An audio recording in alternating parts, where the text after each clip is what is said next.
स्वामी गुणेशानंद जी महाराज, राधे राधे महाराज जी। महाराज जी, श्रीमद् भागवत में वृतासुर की स्तुति में जो भगवान के विरह की बात कही गई है महाराज जी, वो कैसे प्राप्त हो, मतलब वैसी कि कृष्ण में ही वृत्ति हो जाए महाराज जी? हमको देखना पड़ेगा गोपीजनों की दिनचर्या, उनकी प्रातः से लेकर सायं तक संपूर्ण दिनचर्या श्री कृष्ण में है।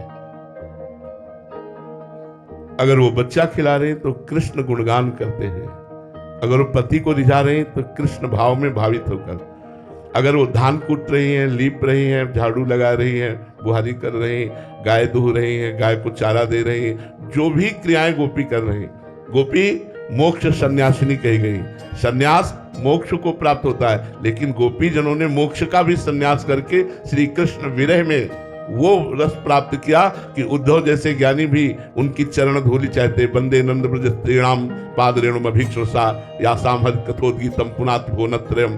वो जो हमारी प्रातः चेतना से लेकर अचेत अवस्था तक की दिनचर्या है, इसमें भगवत विस्मरण ना होने पावे, ये हमें बात पकड़नी।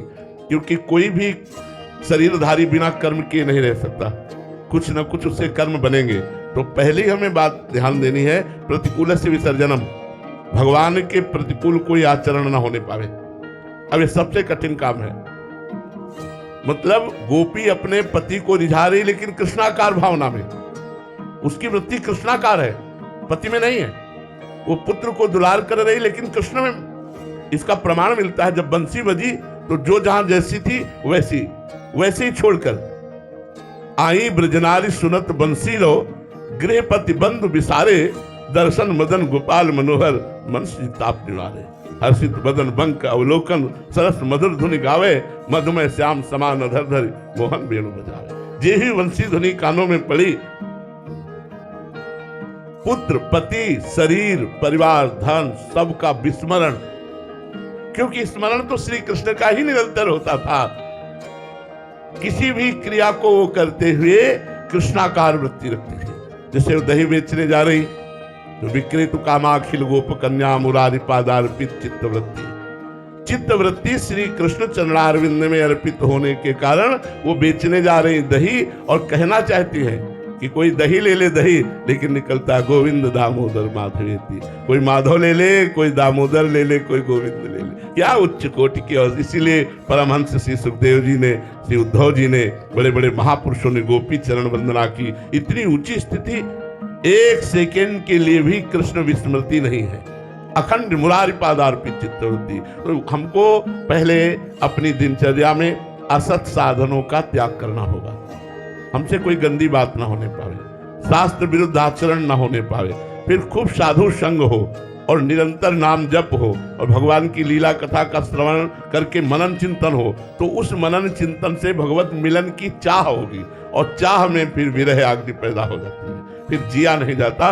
वो अहोभाग्य है, धन्य भाग्य है जो कृष्ण विरही है, जो भगवत विरही है, अहोभाग्य है, धन्य भाग्य है। तो उसका साधन तो यही है, प्रथमई सेवहु गुरु के चरण, जिन या धर्म कहो सब करन, नाम प्रताप बताइयो, जो हरिवंश नाम अनुसरहु, निस दिन गुरु को सेवन करहु, सकल समर्पण प्राण धन।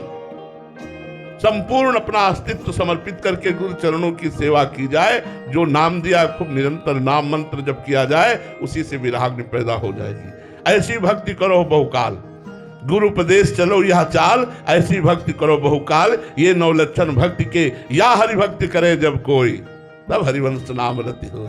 ये अगर रति प्रकट हो गई, फिर बात बन जाती, फिर तो विरह पैदा हो जाता है। मिलन के बिना हृदय तड़पने लगता है, जलने लगता है। नहीं खाट पान ते भावे है, नहीं कोमल वसंत सुहावे, सब विषय लगे ते खारा है, हरियासिक का मग न्यारा है। वो फिर विरह पैदा होता है। इसलिए प्रथम तो गुरुदेव के चरणों की सेवा, द्वितीय साधु संग, तृतीय खूब नाम जप, और चतुर्थ भगवान की लीला कथा सुनकर के निरंतर चिंतन करना।